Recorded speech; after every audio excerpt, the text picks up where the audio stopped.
Network Plus with Yasin Haikaz.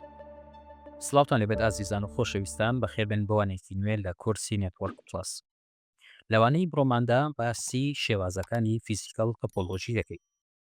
بەڵام پێش ئەوەی کە باسی شێوازەکان بکەین کە چوار شێوازی سەرەکیمان هەیە و زیاتریشمان هەیە ئەوانیش باس دەکەین سەرەتا بە جیاوازێکی کورت لە نێوان تۆپۆلۆژیای فیزیکی و تۆپۆلۆژیای لۆژیکی بکەین. بابین سەرەتا باسی پێناسەکانیان بکەین. تۆپۆلۆژیای فیزیکی پەیوەندیە فیزیکیەکان و چۆنیەتی پەیوەستبوونی ئامیرە کۆتایەکان و ئامیرە ناوەندەکان وەک ڕاوتەرەکان و سویچەکان بەیەکەوە دەناسێتەوە. نیشان دەدات کە چۆن ئامیرە جۆرە جۆرەکان لە تۆڕێکدا بەیەکەوە دەبەسترێنەوە یان لە ڕێگای کێبڵەوە یاخود پەیوەندی پێوەیەر. ینی کاتێک ئێمە باسی تۆپۆلۆژیای فیزیکی دەکەین گرنگی بە شێوازی کێبڵەکان شێوازی بەستانی نێتوەرکەکە دەدەین کە بەچ شێوازت کۆمپیوتەرەکان و نێتوەرکەکە سویجەکان و سێرڤەرەکان بەیەکەوە ڕەبەت بووینە.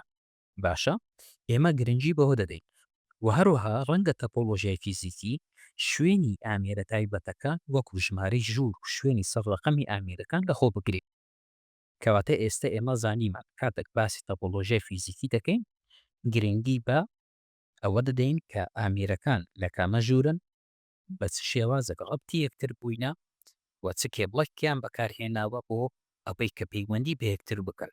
باشە با بین تەماشای ئەو وێنەیەکەی لەسەر تۆپۆلۆژیای فیزیکی وەک دەبینن لەم وێنەیە لە ژووری سێرڤەر ڕووم لە ژمارەی غورفەکە 2150 سێ سێرڤەرمان هەیە و ناونیشانی سێرڤەرەکانیش نووسراوە کە بۆ نمونە سێرڤەری ژمارە 1 لە بەشی یەکەمە لە ڕەفی سێرڤەرەکە و تا کۆتایی و هەروەها سویچمان هەیە کە پێی دەڵێن سویجی 1 ڕاوتەرمان هەیە کە ڕاوتەرەکە پەیوەندی بە ئینتەرنێتی کردووە و هەروەها سویجی دووە بۆ غورفەی ئایتی ڕۆیشتووە کە ژمارەی غورفەکە 2150 و لە بەشەکەی ئەوبەر لە ژووری 2124 سێ سویچمان هەیە و سویجی ژمارە 3 پەیوەندی بە کلاسی یەکی کردیە کە ئەو کە ڕقمی ژووری هەیە 2125 کەواتە گەرتووە سەیری ئێرە بکەی سەیری ئەم وێنەیە بکەی گرنگجیمان بە چ داوە بە شێوازی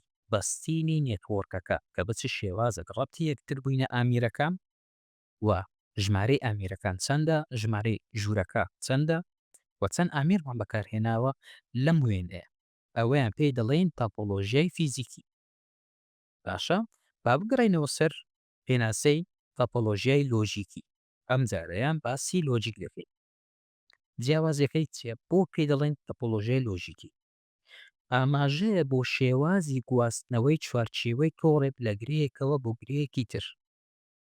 ینی ئێمە ئێستا باسی شێوازی ئەوەی ناکەین کە ئامیرەکان چۆن بێکتر ڕەبت بووینە بۆ نمونە لە کامە ژوورن چەند سویچمان هەیە نەخێر ئێمە لە تۆپۆلۆژیای لۆجیکی ئێمە باسی ئەوە دەکەین کە داتا چۆن دەگوازرێتەوە لە ئامێرێک بۆ ئامێرێکی تر. ئەم تۆپۆلۆژیایە پەیوەندی مەجازیەکان بە بەکارهێنانی ڕووکاری ئامیر و پلانی ناونیشانی IP لە چینی سێم دەناسرێت. ئێمە لە نێتوۆرک لە بەشی دووەمی کۆرسەکەمان باسی چینەکان دەکەین. باشە چینی سێم بە چینی IP ناسراوە ینی ئێمە لێرە مامەڵە زیاتر لەگەڵ IP ئەدرێس دەکەین و هەروەها ئاماژە بۆ دەکات کە چۆن داتا بە سیگناڵەکان لە سەراسەری تۆڕەکە دەگوازرێنەوە. سەگری جیاوازیەکەی نێوان هەردوو پێناسەکە. پێناسەی یەکەم تۆپۆلۆژیای فیزیکی کوتمان ئێمە گرنگی بە شێوازی بەستاندی ئامیرەکان دەکەین کە بە چ شێوازێک یەکتر ڕەبت بووینە و چ ئامیرێکمان بەکارهێناوە و ناونیشانی ژوورەکە ناونیشانی ئامیرەکان ئێمە پەیوەند ینی گرنگی بەوانە دەدەین. بەڵام لە تۆپۆلۆژیای لۆژیکی لۆجیکل تۆپۆلۆژی ئێمە گرنگی بەوانە نادەین بەڵکو هەدەفە سەرەکیەکەمە ئامانجە سەرەکیەکەمان ئەوەیە کە بزانین داتا وە سیگناڵەکان چۆن دەگوازرێنەوە لە ئامیرێک بۆ ئامیرەکەی تر. باشە ئێستا پێناسەی هەروکیانمان کرد بابین دووبارە لەسەر وێنەکە باسێکی لەسە بکەین. باسی وێنەیەمان کرد تۆپۆلۆژیای فیزیکی نەفسی وێنە گەرسەیرکەن لێرە ئێمە ژمارەی ژوورمان هەیە و هەروەها دابەشمان کردووە لەسەر دابەشکردنی ژوورەکان شوێنەکان ینی بۆ نمونە تۆ سێ سویجت هەیە ناکرێ هەر سێ سویت لەناو نەفسی ژوورەکان بن 100% شوێنێکی تایبەتی خۆیان دەبێت. بەڵام ئەگەر باسی لۆژیکەڵ بکەین تەپۆلۆژیای لۆژیکی سیرکەن ئێمە لێرە گرنگی بە ژمارەی ژوورەکان ژمارەی ئامێرەکانمان نەداوە. یعنی ئێمە لێرە نەمانگوتی ئەو سێرڤەرە لە کامە ڕەفە لە کامە ژوورە نەخێر. لە تەپۆلۆژیای لۆژیکی گرنگی بەوەی دەدەین کە داتایەکان چۆن دەگوازرێنەوە لە نێوان ئامێرەکان. باشە ینی بۆ نمونە لێرە نێتوەرکمان بۆ زیاد کردووە سیرکەن لە وێنەکەی ڕابردوو و آیپمان نییە.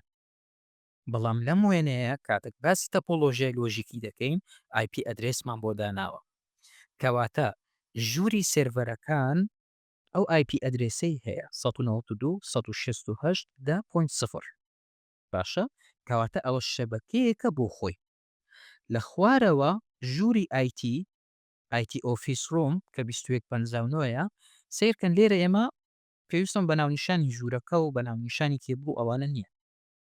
بەڵکوی ئێمە لێرە گرنگی با شەبەکە دەدەین بە چ شێوازێک شەبەکەیان هەیە و چۆن سیگناڵەکان دەگوازرێنەوە. سەیری سویدی ژمارە دووکەن ئەو نێتوەرکەی هەیە ئەو شەبەکەی هەیە شەبەکەی 11. کەواتە بۆ ئێرەش شەبەکە دەنەبوو یعنی لێرە شەبەکەی دەمان بەکارهێناوە 192.168.0 بۆ لێرەش عینەن شەبەکەمان بەکارنەهینە چونکە نامانەوێ هەردووکیان لە ناو یەک باز نەبن. بەڵکو ئێمە دەمانەوێت بازنەی جیاواز دروست بکەین تاکو مەنجمنتی شەبەکەکە ئیدارەکردنی شەبەکەکە ئاسانتر بی و هەروەها 100% سکورێتیەکەشی باشتر بی. گەرسەیری کلاسەکانکەین ئێمە لە وێنەکەی فیزیکەڵ سیرکەن ژمارەی کلاسەکانمان داناوە کلاسی 1 کلاسی 2 کلاسی 3 و هەروەها ژمارەی غورفەکانیشمان داناوە.